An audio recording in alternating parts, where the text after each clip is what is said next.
भाजपा कार्यालय दहिया में आज अपर्णा सेन गुप्ता जी ने महिलाओं का को लेकर के आवाज़ उठाया। कहा कि झारखंड राज्य में महिला सुरक्षित नहीं है। वो लगातार इस बात को उठा रही है और ये कह रही है कि इस बार मोदी सरकार है 400 पार जाने वाली है।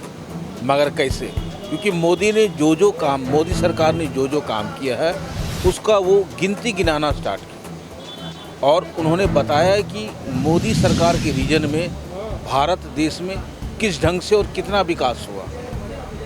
कुछ तो बात धरातल पे नज़र आ रही है, शायद जनता को भी नज़र आ रही है, क्योंकि शौचालय से लेकर के राशन पानी से लेकर के 5 लाख का हेल्थ इंश्योरेंस को लेकर के ये तमाम बातों को लेकर के उन्होंने बताया कि झारखंड सरकार ऐसा कुछ नहीं किया। यहाँ तो सिर्फ लूट ही लूट मचा हुआ है, चाहे कोयला घोटाला हो, लोहा घोटाला हो, ज़मीन घोटाला हो, बालू घोटाला हो और गलत ढंग से माइनिंग चल रहा है। आए दिन जो है माइंस में बच्चे बच्चियाँ बूढ़े लोग दब करके मर जा रहे हैं, क्योंकि उस माइंस का देख रेख कोई कर ही नहीं रहा है। अब सवाल ये उठता है कि झारखंड सरकार कितना हद तक इसमें कामयाब है और कितना हद तक वो अपने आप को कंट्रोल करने में सक्षम हो पाया। लेकिन समझ में ये आ रहा है कि झारखंड सरकार कहीं ना कहीं पीछे है इस मामले में। जनता जनार्दन सारा चीज़ देख रही है, मगर समझ में ये नहीं आ रहा है ये त्रिकोणीय लड़ाई में कौन जीतने वाला है, क्योंकि यहाँ पे कांग्रेस प्रत्याशी भी उसी ढंग से ताबड़तोड़ जो है कर रहा है और दोषारोपण पे दोषारोपण लगाया जा रहा है। हर नेता एक दूसरे पे दोषारोपण लगाने में कोई कसर नहीं छोड़ रहे हैं। अब बाजी किसके हाथ में आएगा, जैकपॉट किसको मिलने वाला है, ये जनता जनार्दन बताने जा रही है 2024 के लोकसभा चुनाव में और 25 मई को। सम्मान मिला है माननीय प्रधानमंत्री नरेंद्र भाई मोदी जी ने, वैसे मुस्लिम महिलाओं को सम्मान मिला है, उस पर कानून बना, आज उस पर रोक लगा हुआ है और मुस्लिम महिलाएं बहुत खुश हैं। जैसे अभी उज्ज्वला योजना के तहत हमने बताए 11 करोड़ मुफ्त LPG कनेक्शन और सिलेंडर मिला हम महिलाओं को, जो अभी हमने बताए। महिला पोषण अभियान भी चलाया गया, महिला हेल्पलाइन स्कीम योजना भी चलाया गया, सुरक्षित मातृत्व आश्वासन सुमन योजना भी चलाया गया, फ्री सिलाई मशीन योजना के तहत हर राज्य में सालाना 50,000 से अधिक सिलाई मशीन फ्री में देना, ये सब योजना चल रहा है। सबसे पहले और सबसे बड़ा बात है जो आयुष्मान योजना के तहत 5 लाख रुपये तक फ्री इलाज।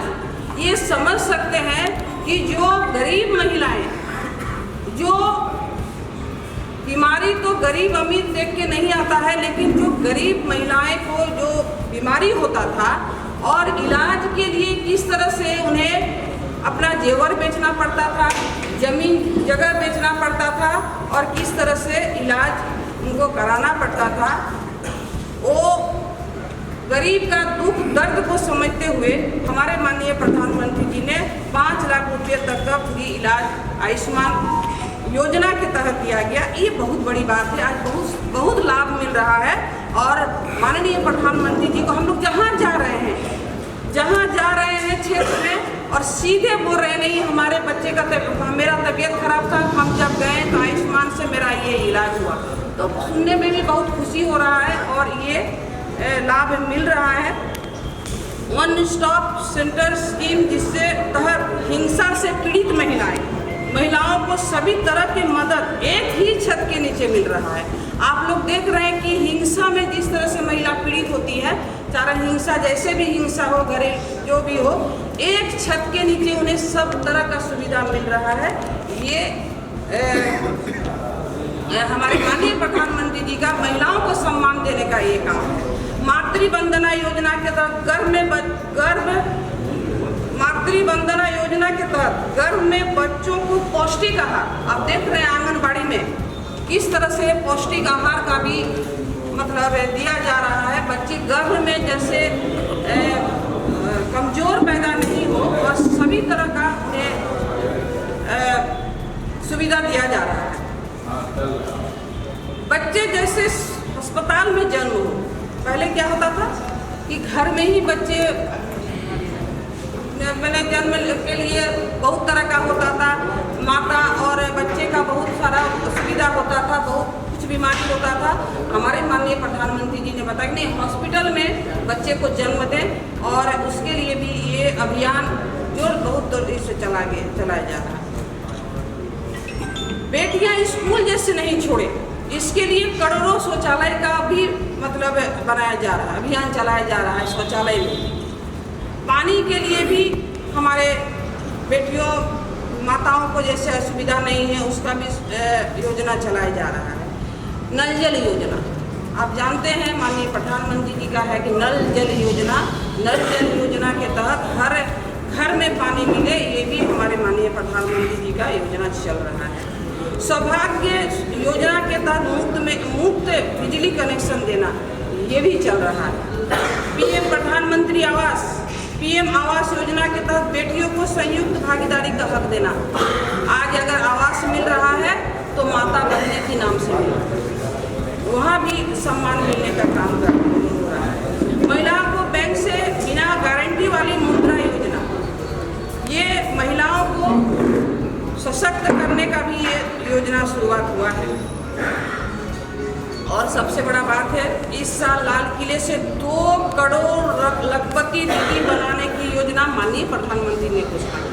2 करोड़ लखपति दीदी, समझ सकते हैं? लखपति दीदी अगर हम महिलाएं अगर घर में 1 लाख का लखपति अगर हम बने तो उससे भी हम महिलाएं बहुत अपने आप में सशक्त मतलब महसूस करेंगे।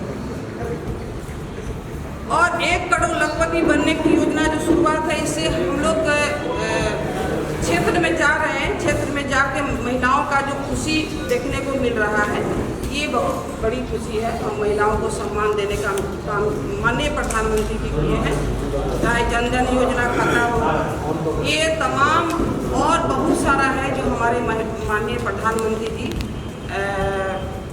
हम महिलाओं कारण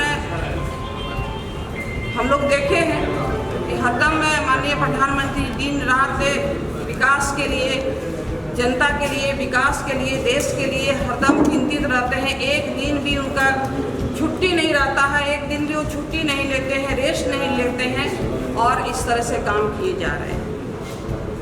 इधर राज्य झारखंड राज्य में देखिए भ्रष्टाचार की सरकार, हम इसलिए 2 लाइन इसमें बोलेंगे कि आए दिन किस तरह से भ्रष्टाचार बढ़ा है, जल जंगल जमीन का किस तरह से लूटा जा रहा है। आज हमारे माननीय रघुवर दास की जी जब सरकार थी तो हम महिलाओं को मान सम्मान देने के लिए 1 रुपया में 50 लाख की जमीन की रजिस्ट्री होके हम महिलाओं का 50 लाख की मालकिन बनाने का काम, सम्मान देने का काम माननीय रघुवर दास जी उस समय के जो सीएम थे, वो हमें महिलाओं को देने का काम किए थे। ये महिला सशक्तिकरण को लेकर के इसके बारे में आप क्या बताना चाह रहे हैं? देखिए महिला सशक्तिकरण के लिए हमारे माननीय प्रधानमंत्री नरेंद्र भाई मोदी जी ने बहुत सारा काम किए हैं। 10 साल में महिलाओं को आगे बढ़ाने के लिए, महिलाओं को मान सम्मान देने के लिए बहुत सारा योजना चलाए।